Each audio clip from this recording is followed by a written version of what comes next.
U-Turn is a 1997 crime thriller directed by Oliver Stone. Sean Penn stars as Bobby Cooper, who's a small-time gambler who's in debt to some gangsters in Las Vegas. I think he's trying to get away from them, isn't he? Because they've chopped a couple of his fingers off because he owes his money. He's driving through Arizona and his radiator hose breaks. So, yeah, his car's going to break down, it's going to overheat, so he has to stop at a town that he's passing by called Superior. Fortunately, there's a garage there run by a strange guy, played by Billy Bob Thornton. So he agrees to fix the car. So, yeah, he wanders into town, you know, to get a drink and something to eat while he waits for his car to be fixed. He bumps into Grace, played by Jennifer Lopez, who helps with some packages. Yeah, he takes a shine to her, as you would, and she takes him back to her house. And then her husband comes home, played by Nick Nolte, a man by the name of Jake. Yeah, doesn't obviously like Bobby being there, so punches him in the face, picks him up in his car, drives him back to town, and on the way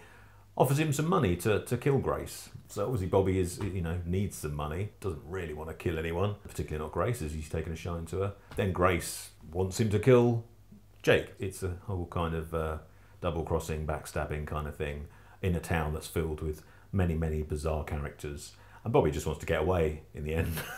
But it's kind of like purgatory and he can't escape. No matter what he does, his car just gets worse and worse. So he's stuck there with all these strange people. Yes, it is kind of like a bit of a dark trip to hell, this one, isn't it? So this is our final week of our Tarantino-esque themed month. But again, like Red Rock West, this isn't very Tarantino. No, a bit more than maybe a little bit more. There's certainly slightly a few Tarantino-esque things in here. Probably more so than Red Rock West. But weirdly, this is very much like Red Rock West. So I'll link to Tarantino here with Oliver Stone, his Natural Born Killers, which he made in '94, which of course was written by Tarantino. But that doesn't actually mean that, you know, Oliver Stone's other films are going to be like Tarantino films. I mean, it's tricky with someone like Oliver Stone because Oliver Stone was a known director before this. You know, he's been making films since the 1970s. Yeah. And has a huge back catalogue of some very well-known and well-loved films, you know, JFK and Platoon, Born on the 4th of July, Nixon, Talk Radio, which is a great one, which I'd love to do on the channel because that's a phenomenal film by him. So, you know, he's had a very varied career, lots of different films over his career. But this one is very, I mean, it's quite similar to Natural Born Killers. It's very hallucinogenic, this film. I mean, it's like a bad trip. It feels a bit like Fear and Loathing in Las Vegas. I was going to say, yes, it felt a lot like Fear and Loathing in the kind of, I suppose, there's lots of like wide angle lenses and Dutch angle shots that Terry Gilliam is obviously very well known for. And just that kind of feeling of lost out in the middle of nowhere and very hallucinogenic, very psychedelic at times, very odd. Again, that kind of feeling like you're caught up in hell, which is a bit like happens often in Terry Gilliam films. He's got this weird like hell-like world that he sometimes creates that you just kind of feel like you want to get out of, but you can't get out of, which this film has all over it. So there's certainly elements of Tarantino in here. I mean, you can say that about everything. I mean, I think a lot of it is not necessarily that they're heavily influenced by him, but it's would they have been greenlit if not for the sort of trend for those kinds of films in the 90s. Yeah. So I think that's maybe part of it. I mean, this is based on a book by John Ridley called Stray Dogs. You know, he wrote the screenplay as well. The way it's filmed and the soundtrack and the cast. Yeah, I mean, that's one thing that most of the films we've done this month, they've all got great casts with great actors. I mean, Billy Bob Thornton he's so great. Yeah. The character he plays in this is so like nuts, and you know, there's horrible teeth, and then he put lots of weight on for the film as well. So he's got this bit of stomach hanging out at times, and the glasses as well, which make his eyes thick glasses and kind of really show off his eyes in a weird way. So I mean, that's a great character. You've got Joaquin Phoenix here. Claire Danes. Claire Danes is in there as Joaquin Phoenix's girlfriend, and of course Nick Nolte is there as well, playing a great cat. I mean, Nick Nolte is a great. He always reminds me of Gary Busey. He's a little bit like Gary. A little bit, yeah. Very nuts as well. So I think it's there's some really great actors in here. There's also a non-speaking cameo for Liv Tyler. There is, and that's a great scene. I mean, that's one thing I found about this film, which it's not a comedy. But it's quite dark humoured at times. Definitely, yeah. Blackly humoured.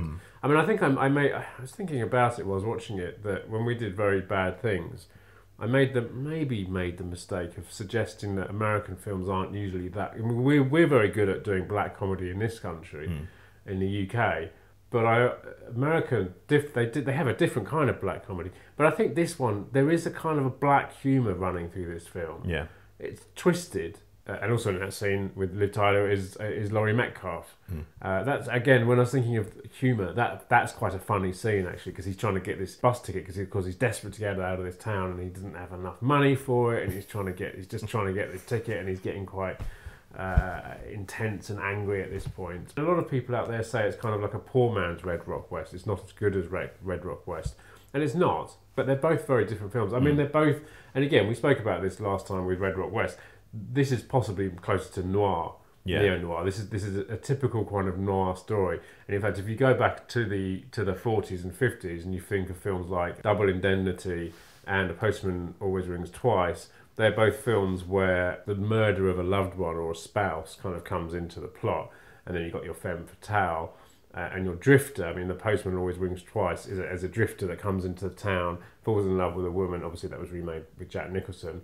And then they plot to kill a lover. And that's what is going on in Red Rock West, and that is what is going on in this film as well. They are very noir themes and plot devices. So again, I think this film, much like Red Rock West a couple of weeks ago, borrows heavily from the noir world. This is kind of a different use of light. There's a very bright, this film. There's lots of quite, he goes out into the sunlight, bright sunlight. You really feel, I think the cinematography in this film is really nice, and it kind of cuts in a lot of, similar to the Natural Born Killers, it cuts in a lot of kind of shots of the desert or shots of animals and like creatures in the desert and weird kind of hallucinogenic things. So I liked it for that. Yeah. It was very trippy, this film. Well, it was shot on reversal stock, which I think most of it was, which gives a positive image rather than a negative, like a slide. Yeah. So and that immediately gives it this sort of off look to it. I think that some of the colours that wouldn't normally pop do pop, and it gives it a really strange look to it. From another film this actually reminded me of, not maybe its setting, but some of its plot lines, is Chinatown. And also in that film is quite interesting because obviously the theme of incest exists in both of those films, but also in that film Jack Nicholson at one point, Polanski's who acts in the film, injures his nose, cuts his nose, and he wears this bandage on his nose for most of the film. And in this film, Sean Penn, because his character has lost two fingers, he is also wearing a bandage for much of the film. So I definitely felt kind of vibes and homages to a film like Chinatown. So definitely, again, I think lots of nods to the noir period and a love for those films, but then sticking it in a kind of 90s psychedelic weird setting, which I think I really enjoy this film. It doesn't wholly work all the time. It's very dark. It's quite violent at times, which is obviously you want in a noir film. I mean, going back to the cinematography and things like that, it sometimes felt a bit of style over substance, and it's 2 hours, which felt way too long. It didn't need to be that long. So when it finished, I thought, I quite enjoyed that. But after I thought about it a bit, I was like, actually, there wasn't the whole style over substance thing sort of played on my mind. And I kind of thought, actually, I didn't like it as much as I remember enjoying it in the past. And it's definitely not as good as Red Rock West. No, it's not as good as that. No, and the acting is not on a par with that. A lot of the actors, and Sean Penn obviously is a great actor. He just felt like he kind of walked in, did his thing, and then went off again. And apparently he and Oliver Stone didn't get on at all in this film. And obviously Sean Penn's quite a presence both in his acting skill, his as an actor, but probably as a personality, as a real person as well. I think he's a pretty heavy-handed actor, and I think he's known to come to blows with directors and other actors as well. But he's perfectly fine doing it. I know what you meant, because I certainly at the same. I jotted down style over substance while I was making notes on it. I mean, I remember at the start when he's in the car, there's a solitary black and white shot, which is just thrown in there, and I thought, because I think Natural Born Killers has a lot of black and white footage, but that was it. That was the only black and white shot in the whole film. So it's like, why is he one black and white shot in there? It's a bit strange. I know. And some of the it just felt a little bit forced sometimes. I mean, I read silly camera angles and stuff. I read a comment that apparently Oliver Stone made it as though he was kind of thinking, what would he like to watch if he was a 15-year-old boy? And this was it. Yeah. So, okay. I mean, I suppose, you know, after, you know, when you're a filmmaker, like, and I think other filmmakers, Spielberg and Coppola and Scorsese, all these big film, even Tarantino himself, you know, they make a run of big, successful, mainstream films, and then they're like, they've reached the heights of their careers, and then they're like, well, I'm just going to do whatever the hell I want now. And I think Tarantino may have done that with Death Proof. I mean, maybe Kill Bill too. And they become quite self-indulgent, and they just kind of, you know, I don't care about what the audience thinks anymore. I'm just going to make a film for me. I don't care what you think. But I think Oliver Stone didn't really continue with it. I mean, obviously, Natural Born Killers. I mean, I think it suited Natural Born Killers because that's just a crazy film. I mean, obviously in Natural Born Killers there is a scene that they go out to the desert and they take peyote. Yeah. There is a reference in here. Sean Penn says, you know, are you on drugs? To Joaquin Phoenix, or is the whole town on drugs? And Joaquin Phoenix kind of intersperts, I've never done drugs, and Sean Penn's like, well, maybe you should. So there is the kind of comment there, but you never see any drug taking within the film. He does chuck back some pills, doesn't he? We're not sure what. I can't see what they are. Yeah, you're right. They're prescription pills. We're not sure what they are. Yeah. So there is kind of, I suppose, there's references to that. But obviously, in a film like Natural Born Killers, it's there. Also, a film like Fear and Loathing in Las Vegas, it is there. So you know why they're having those kind of hallucinogenic trips, because it's there in the film. It's part of the plot of the film.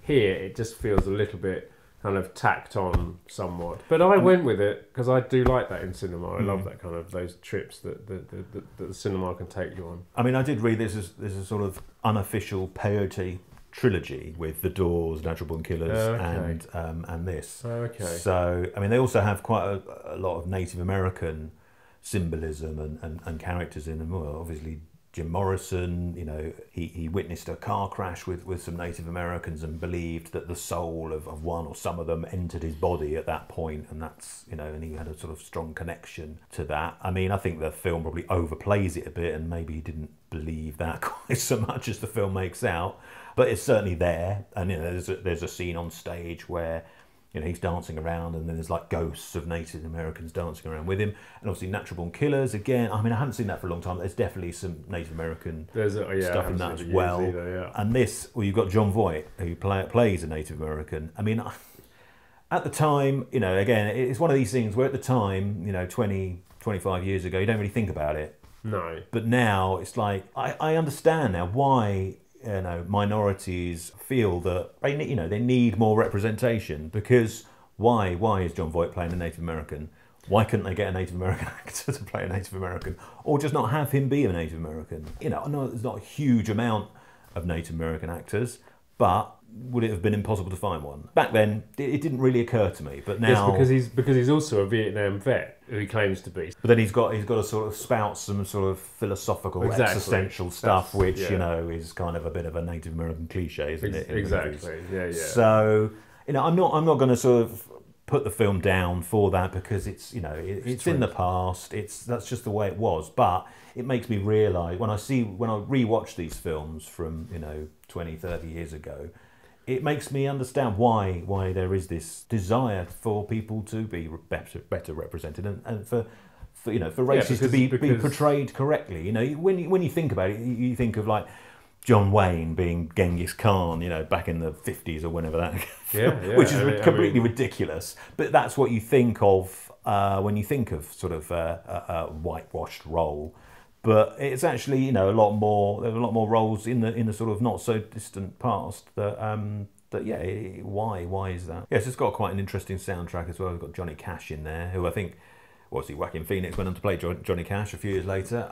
But I think all the films we've covered, apart from, I think, Truth or Consequences, they've all got a Johnny Cash song in them somewhere. Right. This one's got two. But it's also got like Peggy Lee and Chris Christopherson and Ween and all sorts of, you know, quite an eclectic mix of songs on the soundtrack. Which is kind of Tarantino-esque, I suppose. Yeah. To a point. Yeah, I mean, there's also the score itself was by Ennio Morricone. Yeah. Oh yeah. I forgot. And there's actually there's some quite weird. There's a weird theme. I suppose it's theme, but it's a very it feels slightly out of place, which again just adds to the kind of I think oddness of it. It's kind of I can't remember. I didn't. Yeah, I'd forgotten about that. I didn't really like the score, to be honest. Oh, I quite you can liked tell it. it's Morricone, but it did. Yeah, it didn't really fit, and it just. Which I liked. I liked that it didn't fit because it made it feel quite. No, I can't. I just think it was weird enough already without then having an off-putting score over the top of it as well. It just felt a step too far for me.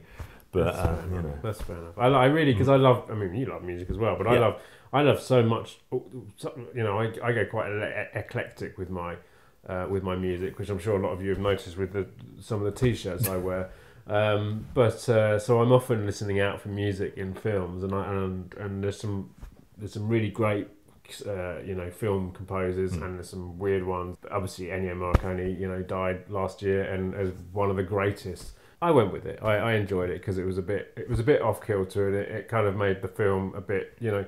I think I've got a bit love-hate relationship with this film because I enjoyed it. It was a bit odd, but I went with it, and it was. There were moments where I got a bit bored, but there were other moments that I really enjoyed it, and yeah.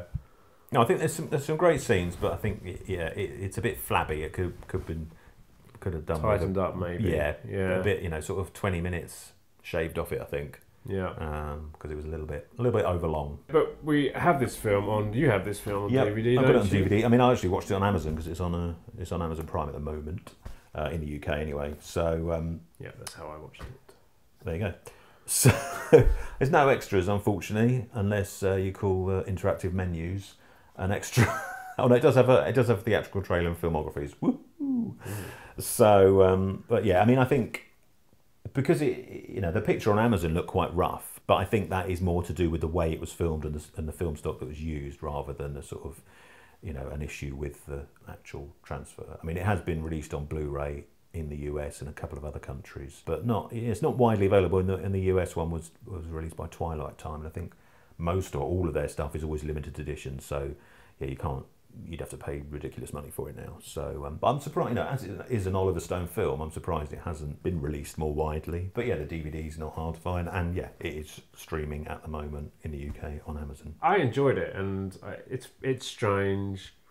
It's very like I said, a descent into hell or being stuck in purgatory or something like that. So I think it's one of those films that there's a lot of these types of films in the 90s, Fear and Loathing and Natural Born Killers and 11:45 that we did a couple of weeks ago. These kind of films were big in the 90s, but I think if you don't know this film, if you think of those films, you kind of know what to expect going into this film. It doesn't do anything wholly original, I don't think, but a lot of fun. And Billy Bob Thornton, mental. Yeah, no, he's very enjoyable in it. Yeah. That whole scene with the Twister game was just, what is he up to? Yes. Crazy. So that was U-Turn, and as always, if you enjoyed the video, let us know in the comments below. Hit the subscribe button up there, and don't forget to push the bell for notifications. There's other videos to check out over there. Come and find us on social media, and join us again next week for another video.